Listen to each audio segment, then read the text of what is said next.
So,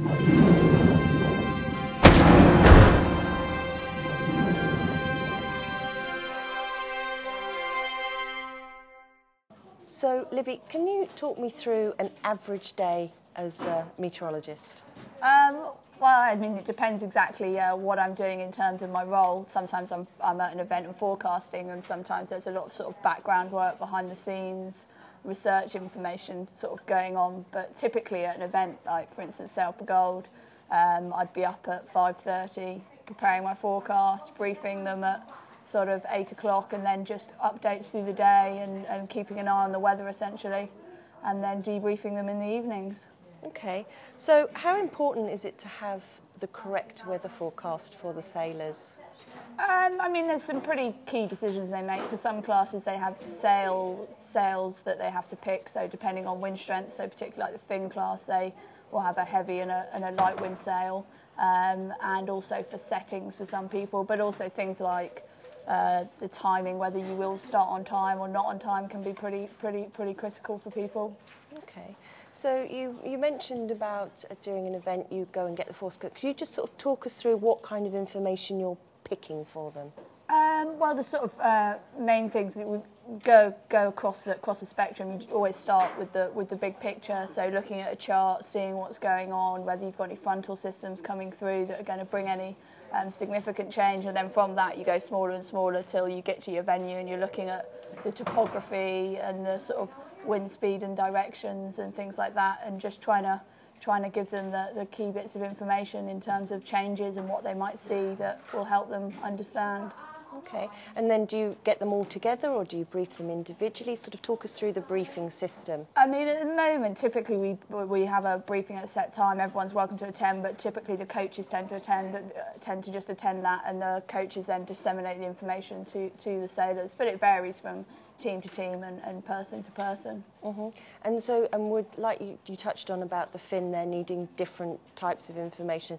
Do all the classes need different information? Do you find that you have to do some classes you have to do more work for than others? Yeah, I mean, to a certain extent, each class is interested in something slightly different. So something like the windsurfers, they are quite interested in the critical wind speed which they suddenly start planing versus having to pump their little pump all day and effectively tire themselves out, and that can also have an effect of how many races they do in a day. So if they'll only do 2 races if it's pumping all day, whereas they potentially do 3 races if it's planing conditions. So yeah, I mean, each class has a subtle things that they're interested in. Okay, so how does a forecast for a sailor at an event and regatta differ to what we see on the television? I think sort of in terms on the telly, they're just forecasting for such a much bigger area, and that's probably the key difference when people are like, oh, they didn't get that right. It's like, well, in every little place you go to, there's always the unique local effects, and they can't forecast for that. So that's probably the biggest thing, and also they're forecasting in terms of how it's going to affect Joe Bloggs walking down the street. So is my car going to blow away? Will I find it breezy walking around? That kind of thing, or will it be light winds and really warm, as opposed to actually wanting to know, oh, there's going to be a 2-knot increase in the wind strength. So there's quite a difference in that front, that they'll typically forecast in the Beaufort scale versus I'll just forecast in sort of wind speeds in terms of knots. To try and help identify those critical changes. And is that literally sort of down to 15-minute intervals, or how is it sort of? I mean, unfortunately, the models aren't quite good enough to go 15 minutes, an hour. There are some models and information around that would try and predict an hour, but you know, typically you're sort of doing 2-hour periods. With the ranges within that and what the potential changes, or the key thing is more the trends through that time period, because when you get down to their race course, which is say 1 nautical mile of water in the middle of Weymouth Bay, it's pretty hard to be able to go, yes, this wind speed, this direction. Yeah. So it's much more about trends and what they can see and how it might change and what would cause those changes, kind of thing. So do you have to have a lot of kit to do? It sounds like you need lots of bits of information and computers and Ujima Watsits or whatever. How do you do it? I mean, a lot of we've got there's a lot of weather stations around, so a lot of the venues we go to around the around the world already have weather stations in situ.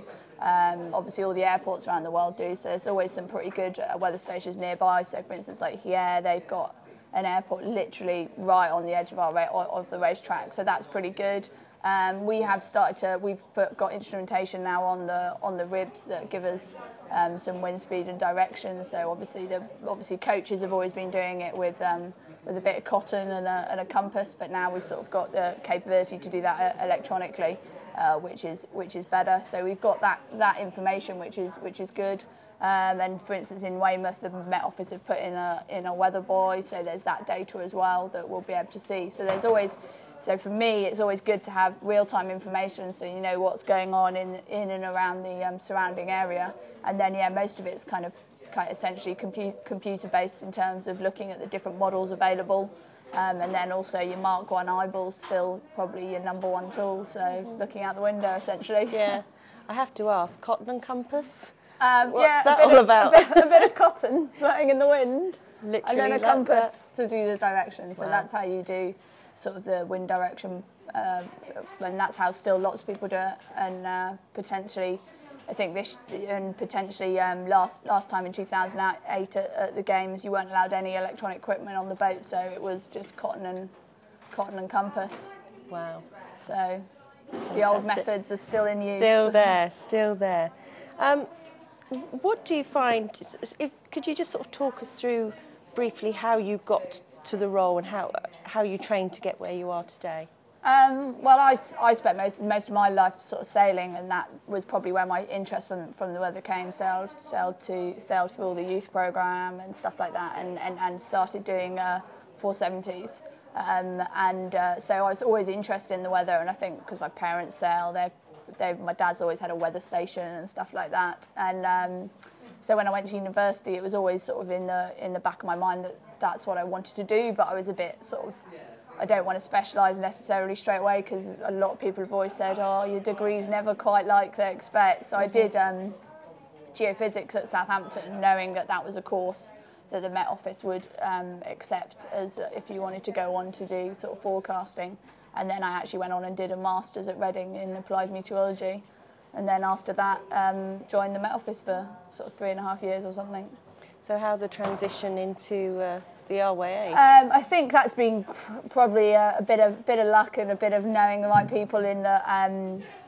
Obviously, because I was doing Olympic sailing, and they also knew that I was studying the weather when the person, my predecessor, Fiona Campbell, chose to leave. They then actually contacted me and said, would I be interested in taking the role up? And I was sort of 3.5 years with the Met Office and living in deepest, darkest Wales, so I kind of jumped at the opportunity. And now you get to get out on boats a lot more as well. Yeah, exactly. Fantastic. What have been your sort of biggest challenges so far with the job?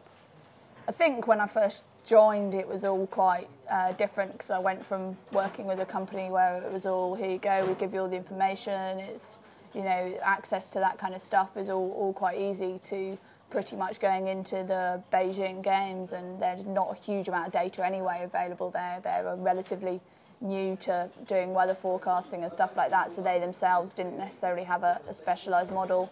And China was notorious for being quite tricky to forecast for, and I think I found that quite challenging. Sort of some days it'd be really foggy and light winds, and then a couple of days later you suddenly got 20 knots from the east, so things like that were pretty challenging.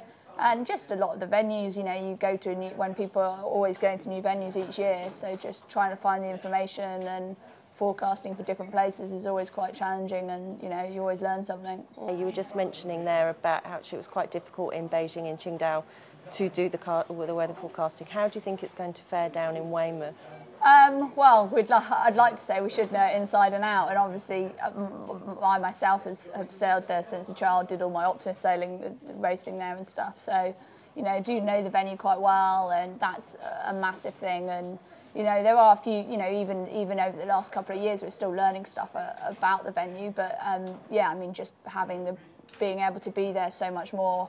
When we were in Beijing, we went out in sort of stints of 3 weeks, and obviously generally trying to stay around the games period so that you're getting the most likely weather. Whereas, you know, the UK has the season slightly larger, and obviously, you know, we've had the last however many years to kind of be gathering information and knowledge on it, and equally we've got pools of people that have been doing it for even years before that kind of thing. So from that perspective, in terms of the forecasting, I mean, hopefully there shouldn't be anything unexpected. Okay. Good British weather, though. Yeah. That's just jinxed me, hasn't it? Yes, absolutely. What do you think will be the challenges in Weymouth for the sailors? It's a difficult one. I mean, I think it's going to be more the home games aspect. They always talk about how the home games is always the difficult thing to handle. The media pressure, I think, for a lot of us, it's still quite unknown. The whole, are there really, you know, we keep getting told there's going to be so much press down there, and you're like, is there really? Because obviously in Beijing we were, again, much like here, where the main stuff's in London and we're in Weymouth. In Beijing we were in Qingdao, which was a flight away, and you know, so it was all, you're just in your own little, and it didn't seem that much of a sort of media frenzy. So potentially I think that could be quite interesting, in that actually it becomes a bit harder to just, you know, pop off into town and things like that, and you know, we didn't see a lot of the press obviously when we were out in Beijing, and I think that will be a thing. If people seeing newspapers, if they've had good, bad days, you know, I think that's probably going to be potentially quite a challenging thing for people. And so we've heard a lot of there's been talk and controversy around the medal race course being right up against the nose and everything. How would that differ about where the courses are? How will that impact the weather impact on those?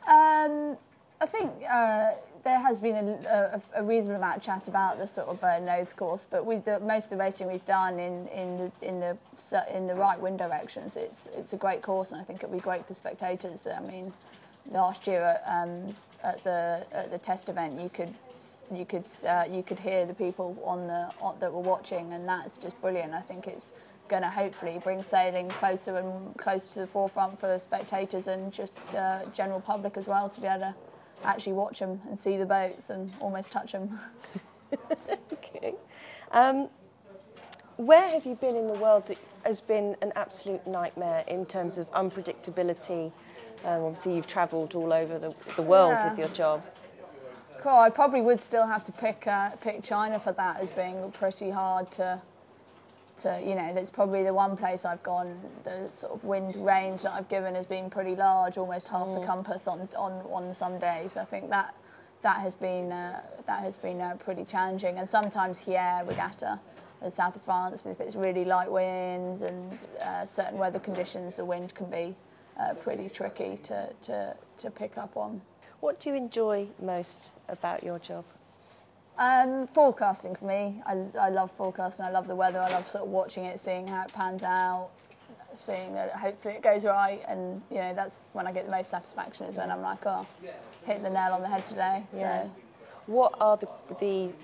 What is the impact if you do get it horribly wrong, or do you not get it horribly wrong? I think there's only been a couple of times that it's kind of, I wouldn't say it's never been something that I've not said. So quite often you might have a certain amount of uncertainty in your forecast, and you'll say this is the forecast, but this could happen, and there's a second option, and you know, I might say it's only a 20% probability or something, and so generally it'll either be one or the other. But I mean, I guess the critical things that we probably find are, again, just wind strength for people with sail changes. If they've got their light wind sails up and it increases, if it really went badly wrong, then you could find that their sails ruined, and so that's probably one of the biggest issues, I would say. They don't make you pay for that. No. If they know. I've yet to have that issue anyway, so you never know.